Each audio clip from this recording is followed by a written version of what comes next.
The average time between being hacked and realizing you've been hacked is 1 year. Can you afford to let an intruder roam your network for that long? Can your company weather the fallout when this comes to light? Black Hills Information Security can find the bad guys in your network and train you to do it yourself. Email consulting@blackhillsinfosec.com to find out how a hunt teaming engagement can help you find a persistent threat in your network. IT Pro TV, an easy, entertaining approach to online IT training. Stream over 2,000 hours of up-to-date, high-quality video content live and on demand. For a free 7-day trial and for a limited time, get 50% off a monthly membership for the lifetime of your active subscription. Visit itpro.tv/Security Weekly and use the code SW50. Has your network been breached? Cybereason can help you answer this question. Cybereason products hunt for threats within your network and eliminate them in real time. To Cybereason, real time means within seconds. Founded by former military hackers who don't play by the rules, they've built this experience into their platform. Harness ingenuity and imagination, not just code, to defeat attackers. Cybereason, disrupt the adversary and let the hunt begin. Endgame automates the hunt for both known and never-before-seen adversaries in enterprise networks. Built on unique knowledge on the adversary's tools, techniques, and tactics, Endgame's centrally managed agent prevents, detects, and responds to advanced adversaries in the earliest stages of the kill chain without prior knowledge. Endgame, automate the hunt. Welcome back, everyone, to Paul's Security Weekly. This is our security news for the week. I want to start with, since for a little while on the show, it's been, on this particular episode, it's been very Microsoft focused, which I love. It has. We haven't covered that in a while. I'm glad Carlos, is Carlos still here? What happened to Carlos? I'm still here. Oh, okay, good. Yeah, I had to turn off the camera. No worries. So I wanted to talk about a couple of different things. Microsoft wasn't in the news too much this week, was it? They were in the news. They had a big update, but I think what spawned that update, or one of the things that they patched in that update, was the word 0 day. Yep. That was... it's a bad Microsoft month when your laptop or your workstation is all of a sudden, we're about to reboot. Yes. Close everything up. And wait, it's not patch Well, I Tuesday. mean, it's just amazing for Microsoft to actually have a consistent patch Tuesday, like 2 months in a row. So they had one in March, and they had one now in April. That's like a record now for Microsoft this year, because they skipped February, so we didn't get January and February. We just got January and then March and now April, which I love to give them crap about that. Carlos, I don't think you've been on the show to talk about that. Yeah, and one thing I hate. No, I was in the show, and me and Jack went at it. Yeah. We both thought that we were going to lose our MVP status. due to our comments. But one of the things that also they did is that if you look at the updates now, they removed the bulleting IDs. So you no longer have the bulleting IDs. So for you to actually figure out or automate a way of do patch supersedence and other stuff, it is now a nightmare. Now, so that makes your day job somewhat of a nightmare. Right. Oh, yeah. Now they do everything via an API. We have to get an API key where we have to do all of our queries, and the queries have to have the proper parameters to get the data. And they never told anybody how they were going to format that JSON and have all of that information. And still, you don't have the bulleting IDs. Yeah, that's created a nightmare for a lot of people and vendors. Excuse me, for sure. And it also modifies how Win32_ quick fix engineering works, which is something that Big Fix from Tivoli uses, is something that Chaflick uses, is something that LAN Manager uses. It is something that everybody goes and queries that WMI class to get all of the hotfix on the system. Now the only thing you get is 1 or 2 KBs, which is the cumulative updates. And you're going yeah, but I want to know if I have this specific KB. Nope. You need to install everything in one single package, and those are your cumulative updates. Why did they do that, Carlos? Because when we were talking with them, I had a chance to meet some of the team, and they were saying that one of their problems is for quality of the software, that all of a sudden you have organizations cherry-picking which KB they were going to apply. And then when they were pushing patches, systems were breaking, and when they were going back to the customer, one of the things that they were finding is that customers actually had a bunch of missing patches. So it was kind of like a potpourri of patches, or they have gaps in their patch in the patches of the system. So all of a sudden you have a mixture of DLLs that they could have never accounted for when they were doing their testing. They broke the dependencies. basically, by cherry Exactly. picking. Yeah.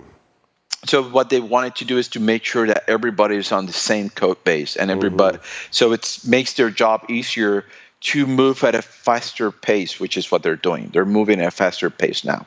I like So their goals. Yeah, that's a good goal to have. I like that. Yeah, and the problem is that they're ramming it down your throat. Like, hey, you have now accumulated 500 meg update, and then I'm like, that looks a lot like Apple. Yep. Yep. Like what Apple does to us. Well, they're doing it themselves. For us in security, we go like, hey, cool. If you go through to an IT guy, they're going like, fuck you, Microsoft. Now I had this big update and it broke Word. And now I have to go through 1,000 machines and I have to go in and remove this big update, which covers a bunch of security stuff, none Word related, to fix Word, which it introduces its own nightmares to IT groups. Well, fixing Word is important because there was a zero-day exploit. The way I understand it is you downloaded a Word document. Yep. And that Word document said, hey, you need to download basically like another Word document. It was kind of like a loader, and that loader loaded another OLE object. Yeah, and that loader loaded another document that was obfuscated HTML. Is that what it was, Carlos? Yep. Yeah. And the funny thing is that the examples were triggering PowerShell when they didn't need to trigger PowerShell, and they could have done it inside of their initial script. So they were using PowerShell as their cradle when they didn't need it. They could have just done it all in HTML, essentially. Yeah, with active scripting. The problem there was that if you have protective view enabled on your machine, which is by default on a Windows system, this would have not triggered. The thing is that some organizations actually disable protective view because it caused some compatibility problems with some software, and they disabled this. So not everybody was being impacted, but the attackers could also social engineer somebody into enabling that. How many times have we not seen macros? Yeah, this one didn't involve macros at all. Yep. Which is kind of scary. I love following John Lambert from Microsoft and Twitter. He's from the Office 365 team, and he's always posting every new sample or something that piques his interest in terms of samples of malicious Office documents. And you can see how very well crafted a lot of attackers are becoming with their macros. Now, and their with Word respect to Office 365, Carlos, if I'm running Office 365 and I get this attack in this Word 0 day, if I'm in the cloud, like how does that impact that? I'm not running it locally in my system, correct? It depends. Remember that with Office 365, you have the option of either doing a full install and then running it on your box. You have the other option where it kind of like sleep streams over the network enough of the binaries that you need to run Word with the features that get triggered when you open the document. You would still be infected in that case, and then you have the complete web interface. I haven't tested it with the web interface. I doubt that it would have worked there. Right. But on the first two scenarios, it would have. So how do most people deploy it then? Most people still like thick clients. They like to do their full install on their boxes. I gotcha. Now, one of the problems with Office 365 is that depending on the ring that you are in, you're constantly getting updates, new update after new update with new features. And everything depends on what ring you are in terms of those updates. So if you're not a non-Office 365 user, you're running one version of Word, which you get an update every Patch Tuesday. And then you go to an Office 365 user, and he has another version of Word completely different that has been being updated almost on a weekly, bi-weekly basis, getting new updates directly from Office 365. How do you recommend that people deploy Office today, Carlos? Disable macros completely. And run a thicker client or run it only in the web? I prefer thick client than going to the cloud. I'm not a big cloud proponent. I know everybody likes it. I know I have had my debates at work about cloud. One of these days they're going to cost me my job if I keep debating so hard on it. But I'm not a big proponent on having everything in the cloud. Because I use a Mac for my desktop and Linux for my laptop, and what I pretty much decided on for our, and it's a very small team, obviously, but was just Google Docs for everything in the cloud for our Office documents. Now I know if you've got 100,000 users on varying versions of Microsoft Office, that's a very different problem to solve. But I like being on the cloud largely because I don't have to worry about client compatibility. And I can edit the same document when I'm at home and when I'm at work. So that works for me. But obviously, larger enterprises have a different problem to solve. Yeah, because you're reducing your operational costs. Mm-hmm. You're reducing your OPEX. By going to the cloud, you're reducing your OPEX because no longer you have to administer so many services because somebody else is administering those. In some cases, they're even patching those, and even in other cases, they're even doing the security monitoring for you. For example, in the case of Azure, you just pay a bit extra, and they're doing all the security monitoring, and you just go into a big dashboard that already has all of the information about failed logons, services started, suspicious traffic, suspicious actions, and all of that stuff on your VMs and your services. So now you're seeing even the security being added to the cloud as a value added to reduce the operations of your environment.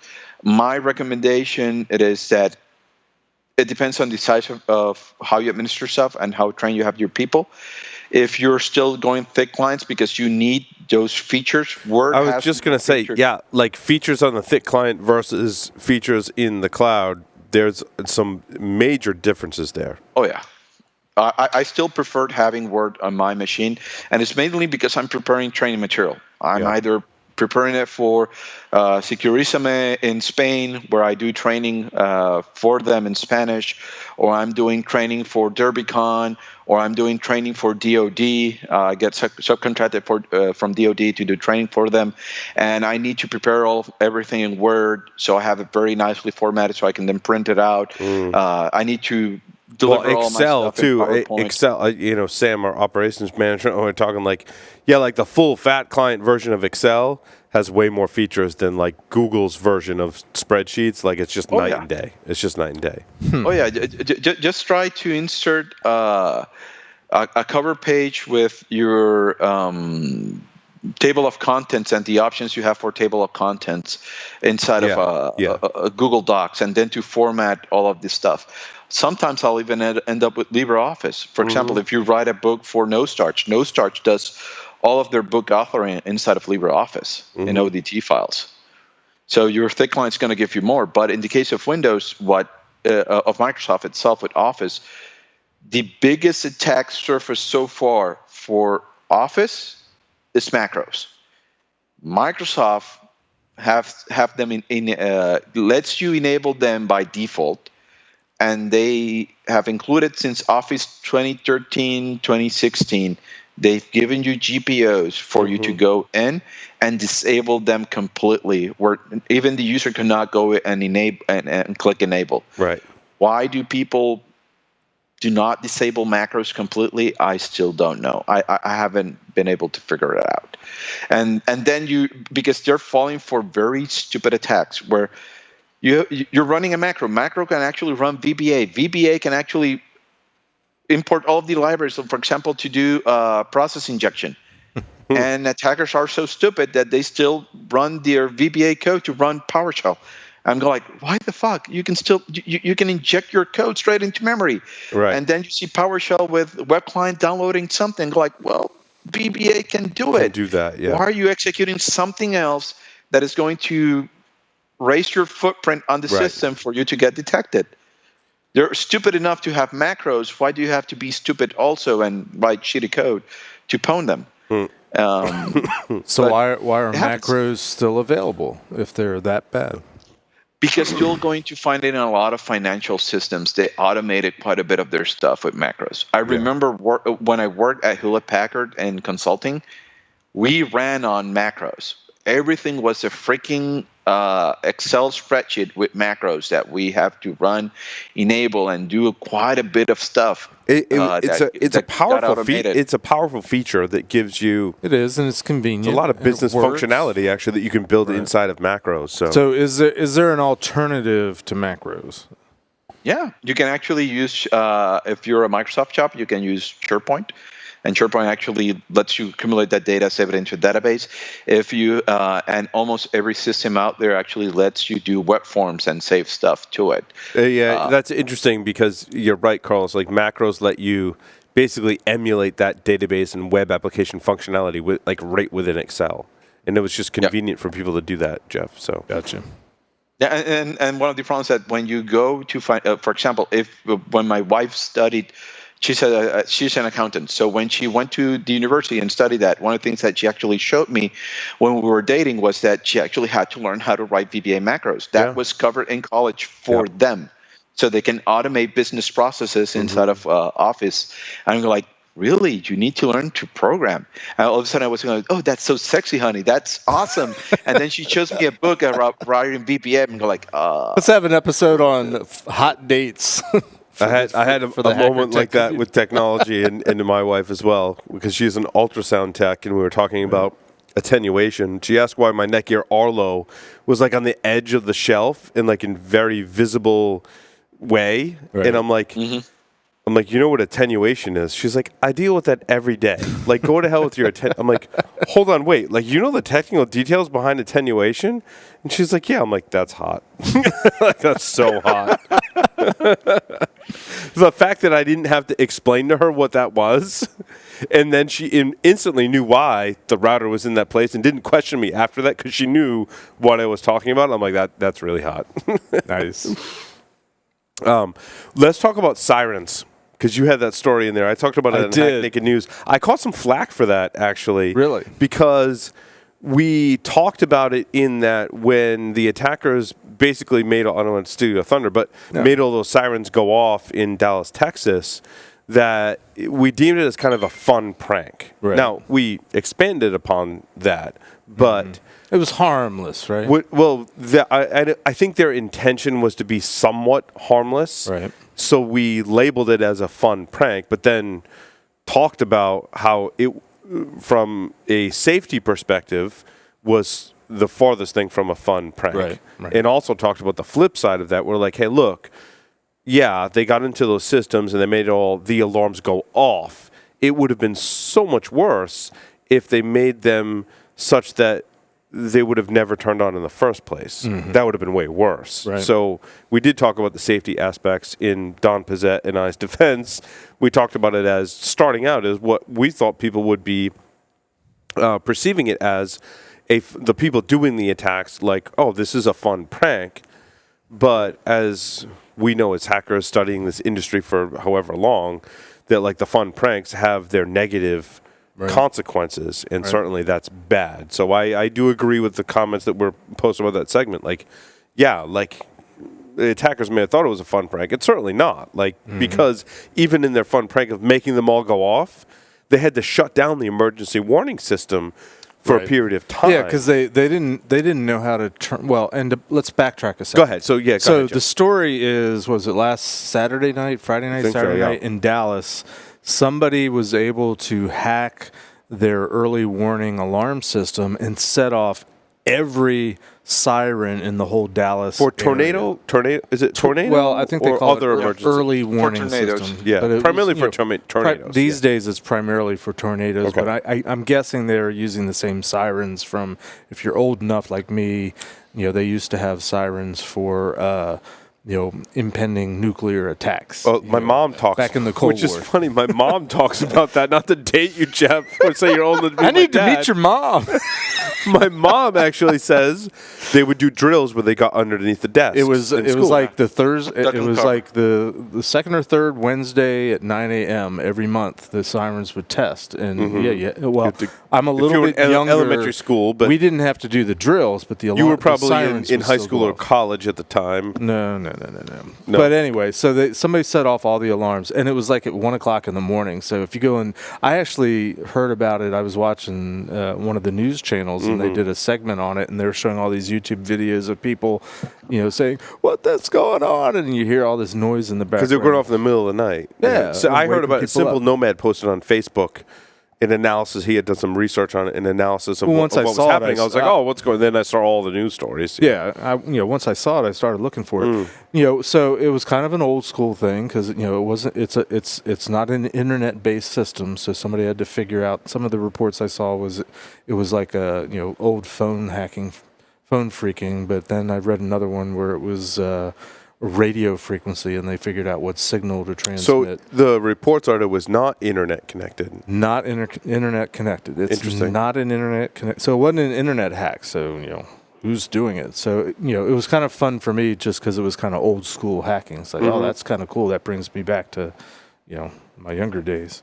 But so that's what happened, and it was sort of a non-malicious, fun thing. I can imagine some of the people that might have done it and thought it was a non-malicious. Thought it was non-malicious, but there's a cost to it, and they couldn't figure out how to turn it off, so they eventually pulled the whole plug on. Turn off the entire system, which is a huge safety risk. Yep. But as Don and I were talking, like tornadoes. Like hurricanes. There haven't been any tornadoes this last couple of weeks anywhere, right? But hurricanes, you get some warning, right? Yep. Tornadoes, there's a very, very short warning period. They just basically like pop up out of nowhere. Right.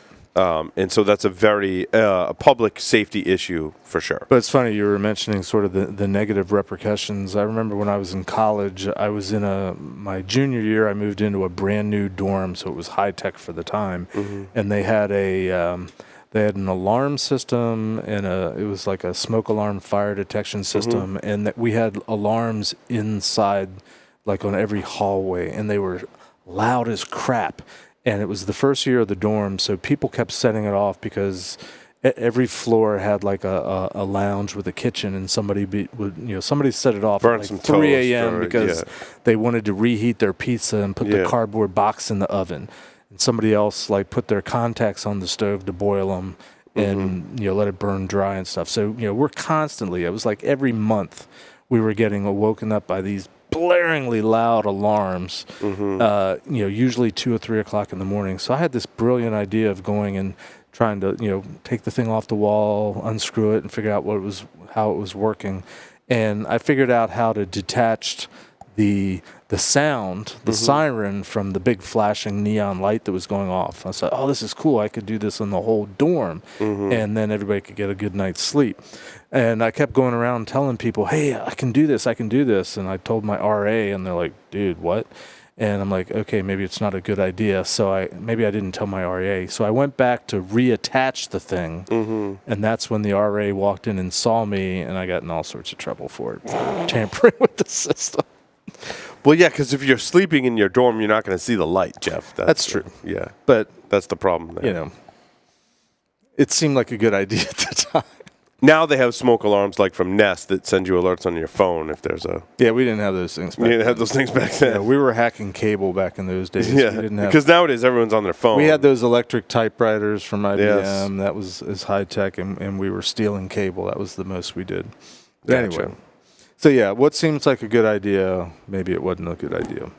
And now, of course, the concern is how many other municipalities throughout the country are vulnerable to the same attack. And I haven't seen that they figured out exactly what they did yet. They have not released the details to my knowledge. They basically have said that it was an unauthorized person or group of persons that gained access to these systems in an unauthorized manner. In other words, they basically said it was, I hate to use the term, but it was hackers, right, is what they said. It was hackers. But they haven't said anything beyond Hacking that. isn't just computers. I mean, you can hack My favorite is the picture that they posted of the system. It actually had the keys to arm the system already on it.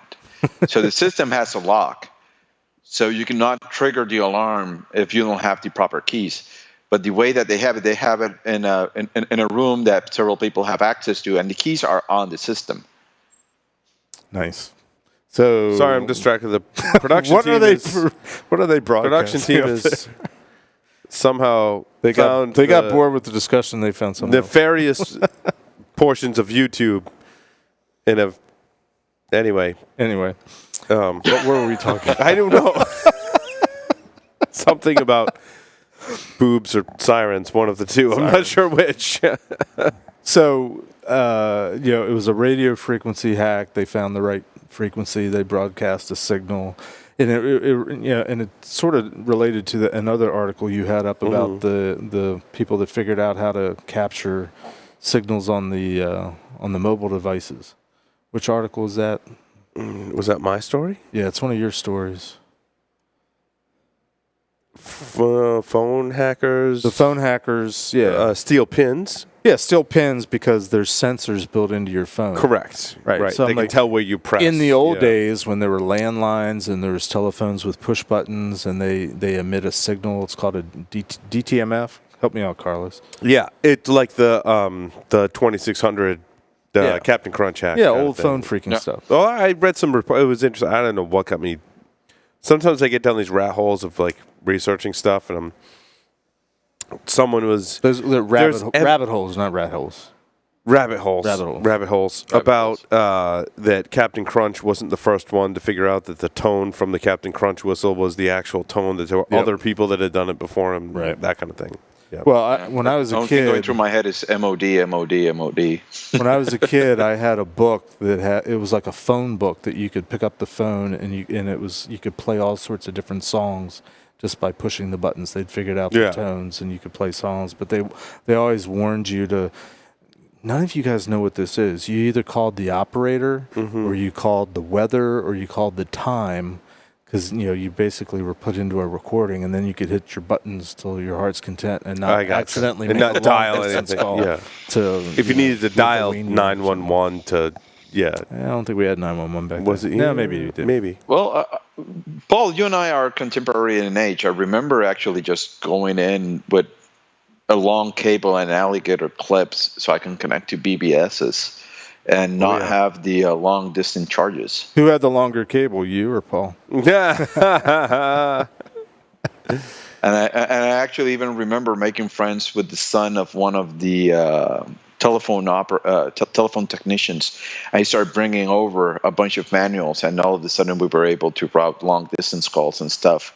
We had our meetings, and we would actually put our PCs in the car and just drive all the way to his home and unpack the PCs and the monitors and just do our own phreaking and hacking together like that. What kind of car? There were no laptops back then. What kind of car was it? Toyota Corolla from 1980. Nice. Wow. It's vintage. Yeah. I remember when I was a kid, we had a phone repairman come over one time, and he did whatever repair he was going to do, and to check the line, he dialed 3 digits and then the last 4 digits of our phone number. He hung up the phone, picked it up, set it down, waited a second, and then the phone rang. And I happened to see what digits he called. So for years, it was like a cheap party trick. I said, "Hey, watch what I can do. I can make the phone ring," and I could do it. When the phone was off, one of the phones was off the hook? No, it was just a special code. Down. Okay. In the old days, phone numbers were 7 digits before you had to include the area code. The different first 3 digits and then your 4 digits. It was a special code that would send a signal. So you had to pick up, get a dial tone, dial it. You set it down, picked it up again. You heard a beep, set it down, and then the basically phone would hung ring. it back up. You hung it back, and then up. it would ring. Yep. It was just a fun little party trick. That's but pretty cool. Looking back, I'm like, wow, I was freaking when I was a little kid. Yeah, And I didn't even know it. That's awesome. Oh, I want to talk about. Did you see the story? Prisoners built 2 PCs from parts, hid them in the ceiling. Awesome. Apparently, there was a recycling program where they were able to collect enough parts to build some computers, hide them in the ceiling. Now, I didn't see how they got access to them after they built them. I'm assuming some kind of remote Wireless, probably. Remote protocol of some kind. So my guess is they had access to computers. use those computers to access the computers they built, which is pretty amazing in and of itself. But then whoever these people were in prison had some knowledge or learned some knowledge about they actually learned it there in part as part of a learning program. Interesting. So they were actually learning about computers and networks and how everything worked. And then at the same time, they were working on the e-waste section where they're having access to all of these parts that they had to dismantle and process. And they were starting going through those parts and checking the parts to see which ones worked, which ones didn't, start saving those. And then they start saving the building their own systems. Then they start they started noticing cables that were available. They traced those cables over to wiring closets that were not properly secure, and they were able to actually make their own connections and hide their equipment.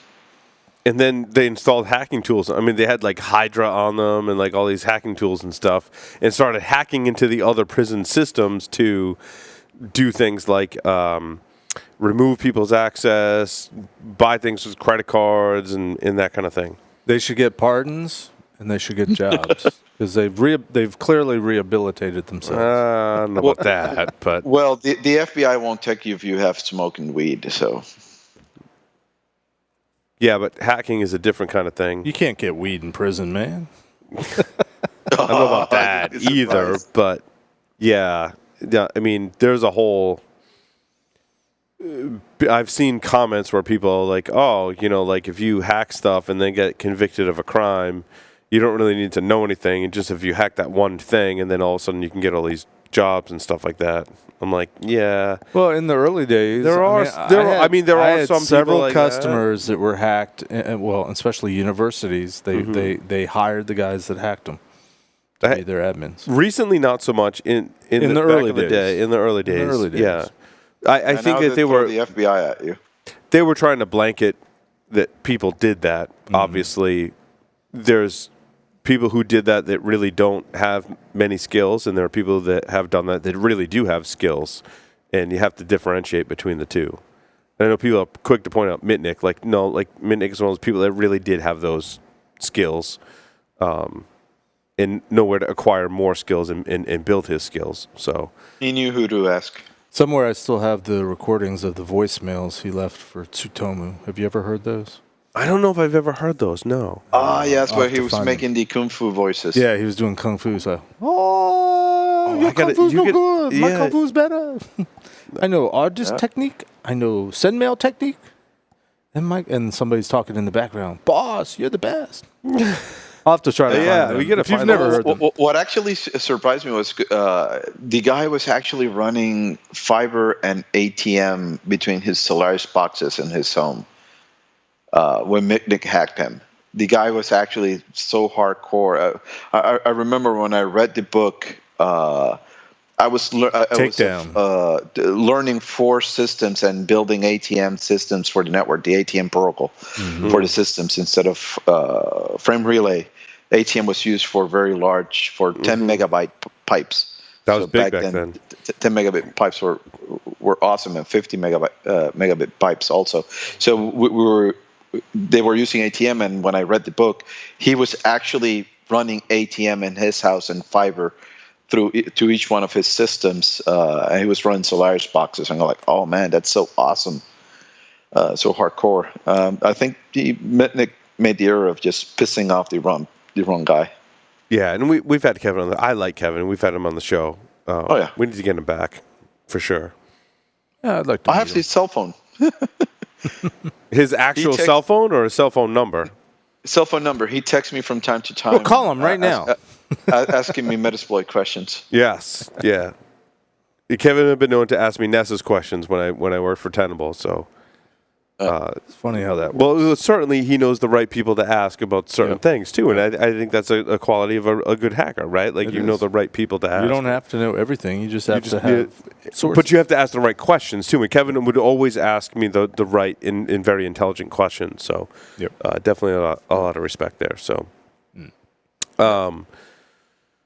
Closing story. Well, Jeff, let's do one of your other stories. All right. What should we do? You got some conference stuff in there, it looks like. I do. I don't know if we can get camera on it but I brought in the CipherCon badge. Oh, yeah. Did you hang that up back there? I did. It's back there. Okay. Yeah, it is back. That's the coolest badge ever. I have the link to the video that they did showing how they made the thing. Yeah, Nice. It's over the top cool. And I just when you thought you've seen it all in a conference badge for computer security and hacking conferences, Yep. You ain't seen nothing till you've seen this badge. This thing is awesome. Yeah, so go watch the video. It's amazing. We've got it. I know Larry is itching to get his hands on it and play with it. Very cool. It's like its own CTF rolled up in the badge. In the badge. Yeah. It's got an old school text-based adventure game plus other. It's a cube with lights. Features. Yeah, it's really cool. Yep. And the other story I had, it's no big deal, but I was at CipherCon, and the day after CipherCon, they had a Hack for Kids conference where I spoke, and they had the local Fox News channel come by and do a story. So that's cool. We were on the 6 o'clock news in Milwaukee. They did a segment on Hack for Kids. Well, that's good. Yeah. And presented it in a positive light. Yeah. I mean, teaching kids how to hack, teaching them skills. Dave Schwartzberg calls it STEM instead of STEM. He adds the H to it. That's awesome. So teaching kids, hacking skills, which we all know hacking is not the bad thing. Hacking is just sort of good thing. The good thing. It's the. What were the ages of the kids? Roughly. I want to say the youngest is. I think they try to shoot for like 10 years old up to through 17, something like that. That's good. I'm actually their big main conference is in Chicago in June, and I'm keynoting that. Oh, that's good. So yeah, the Hack for Kids. The Hack for Kids conference. That's good. Yeah, I applaud those efforts. That's awesome. Yep, a lot of fun, and I was one of the capture the flag targets, I guess. They had a whole bunch of questions that the kids were supposed to find out information about me, basically doing open source intelligence, looking at my Facebook page, looking at my LinkedIn profile. But that's great, though. They need to understand how that stuff works so that as they get older, or even if they're in junior high, high school age, they know how to protect themselves. They know that those methods exist. That's super important. Yeah, I mean, they even, one of the questions was, what was my middle name? And I'm like, geez, is my middle name out there somewhere? And I Googled it, and I'm like, oh, yeah, it is out there somewhere. So, anybody on the show want to find out my middle name? It's a Google search. It's a Google search. Of course, I Googled my middle name, and I found it immediately. But you knew that beforehand. I knew my middle name, yeah. Obviously. So it might be a little bit more challenging, but, I'm pretty much an open book. I'm out there. So cool. That first time you run Maltego against yourself, you're going like, oh, crap. Well, and Carlos, you have a very common name as well. Oh, yeah, but but I remember running Maltego against one of my emails, and all of a sudden, other emails that I thought were dead started appearing. I'm like, oh, I better change my handle on some stuff I'm doing. Yep. And they'd probably go through your phone if you came into the U.S., Carlos. So I was going to put up a story, and I know you've got a link to it about the whole thing about the phone searches. The phone searches for customs. Scary. Well, for Puerto Ricans, it won't happen yet. I don't know with this. I don't know. Well, they're saying U.S. citizens are having it happen. Is the article that was it on Facebook or something or but Twitter? Puerto Rico to Conus is still a local flight. It's not considered international. I gotcha. So when I go to San Juan in June, I don't need my passport. I just have my driver's license. It's not correct. It's not considered an international flight. You do not need a passport to go to Puerto Rico. And you can pay with dollars. I get asked that a lot. You can pay with dollars. And no, not everybody here uses Hawaiian Church. That's another one I get asked a lot. And we don't use straw hats. That's another one I get asked a lot for some reason. And like, damn, we have some very bad images out there. Well, I was talking to Carlos a while ago. I want to know about where to go to get good rum and good cigars. And he's like, I don't know. I don't drink and smoke. You got to get the, for cigars, I don't know, but for rum, Bacardi,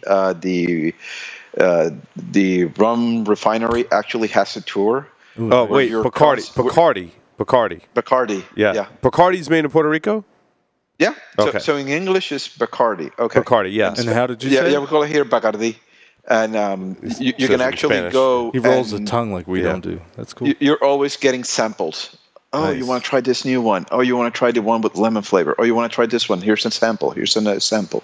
And you can actually get a tour of the refinery and just and have a bunch of samples. Nice. Cigars, I don't know in Puerto Rico. I'll look that up for you. Yeah, definitely. Yeah, Puerto Rico. I know coffee, but cigars, no clue. Coffee, too. I'll drink coffee, too. The Falto cigars, which they carry next door, the creator of Falto cigars is based in Puerto Rico. Nice. Yeah. Yeah, and in Olsen Juan, there's the tourist agency actually has a small coffee shop where you can get all the beans from the different towns and the different areas of the island. So you can try from the different haciendas. You can try their coffee. Coffee is awesome. You've sent me some coffee in the past, Carlos. Coffee from Puerto Rico is awesome. I remember a story of sending Mick Douglas a couple of bags of coffee, and then getting a phone call from him, like 3 a.m. Dude, I'm still awake. It's awesome. During the day, but he was shaking. His voice was actually shaking, like, dude, what the fuck is this? How did you prep it? Oh, I prepped it like you told me. I did it with the espresso machine. And you drank small cup, right? Like 2 to 3 ounces. No, I filled up my big cup. Oh, yeah. I'm like, dude, you got like 6 to 7 shots of espresso into you. Yeah. With the amount of caffeine you got. Yeah, well, the amount of milligrams of caffeine is, way higher. So. Yeah, our style tends to be an Arabic style. Nice. Coffee. And do you have the dates for B-Sides Puerto Rico this year? It's in October, right? I'm still talking on that one. Okay. I'll get those to you. I know that I'm going to be doing PowerShell class and a Metasploit class to get funds for the conference itself. So I'm going to be holding those here locally. I'm still discussing with him if we're going to be doing probably a 2-day tactical Metasploit framework class where I'm just going to go not into the nitty-gritty, but how to actually use Metasploit framework in a tactical sense, where when you go in, why would you choose one version of Meterpreter versus another? How do you configure, how when you go in, how you should first get information under what token privileges you're running, then you check the box, and depending on that information that you're getting, it will determine how are you going to do persistence, how you're going to do other stuff, because I'm going to teach them how to measure the level of maturity of your target. So that way you know which actions you should take or which ones would be of higher risk versus others. Because if all of a sudden you go in and you'll see, let's say, the Splunk agent or Logstash agent, you need to be careful in what you're doing with your logs and processes. Processes are going to be log other stuff, so you need to be even more careful and keep stuff in memory.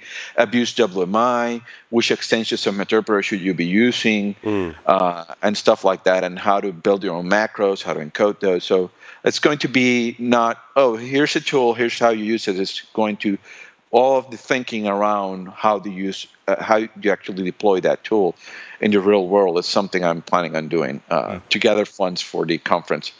And since it's going to be here, it's going to be cheap, so it's going to be probably $100 per student. Nice, awesome. Well, Carlos, thank you very much. We definitely need the dates, and let us know when the CFP is open. Let us know.